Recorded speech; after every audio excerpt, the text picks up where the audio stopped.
অনেক দূরে এক ঘন সবুজ জঙ্গলে থাকত এক শান্ত স্বভাবের হাতি আর এক চঞ্চল সুন্দর হরিণ।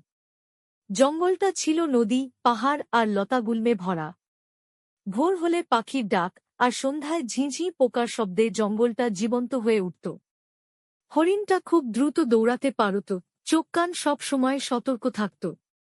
আর হাতিটা ছিল বিশাল দেহের হলেও ভীষণ ধৈর্যশীল ও দয়ালু। প্রতিদিন সকালে হরিণ নদীর ধারে ঘাস খেতে আসত। একদিন সে দেখল নদীর পাশে হাতি দাঁড়িয়ে সুর দিয়ে পানি ছিটাচ্ছে। প্রথমে হরিণ একটু ভয় পেল, এত বড় প্রাণী আগে সে কাছ থেকে দেখেনি। কিন্তু হাতি শান্ত গলায় বলল, ভয় পেও না, আমি তোমার কোনো ক্ষতি করব না। হরিণ ধীরে ধীরে কাছে এল। সেদিন থেকেই তাদের দেখা হওয়া শুরু হল। দিন যেতে যেতে তারা বন্ধু হয়ে গেল। হরিণ জঙ্গলের ভেতরের খবর জানত, কোথায় নতুন ঘাস গজিয়েছে, কোথায় শিকারীর ফাঁদ আছে। হাতি জানত জঙ্গলের পুরনো পথ, পাহাড়ি গুহা আর গভীর জলের জায়গা। তারা একে অপরকে সাহায্য করতে লাগল। এক গরম গ্রীষ্মে জঙ্গলে পানির অভাব দেখা দিল। নদীর জল কমে গেল, ছোট পুকুরগুলো শুকিয়ে যেতে লাগল। অনেক পশু দুর্বল হয়ে পড়ল। একদিন হরিণ দেখল জঙ্গলের পশ্চিম দিকে ধোঁয়া উঠছে। আগুন লেগেছে। বাতাসে আগুন দ্রুত ছড়িয়ে পড়ছে। হরিণ ভয়ে দৌড়ে হাতির কাছে গেল। হাতি খবর শুনে দেরি না করে আগুনের দিকে ছুটে গেল।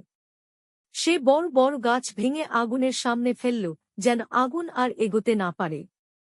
সুর দিয়ে দূরের নদী থেকে পানি এনে আগুন নেভানোর চেষ্টা করল। কিন্তু ধোঁয়ার কারণে অনেক ছোট প্রাণী দিশেহারা হয়ে পড়ল।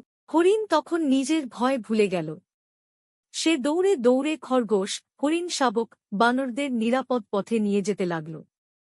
কেউ পিছিয়ে পড়লে সে আবার ফিরে গিয়ে সাহায্য করত। আগুনের তাপে তার পা জ্বলছিল, তবু সে থামেনি।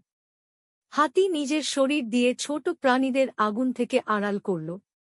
ধোঁয়ায় তার চোখ জ্বালা করছিল, কিন্তু সে দাঁড়িয়ে থাকল শক্ত হয়ে। অনেকক্ষণ পর আকাশে কালো মেঘ জমল।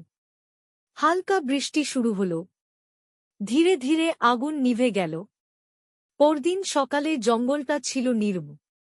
পোড়া গাছের গন্ধ ভাসছিল বাতাসে।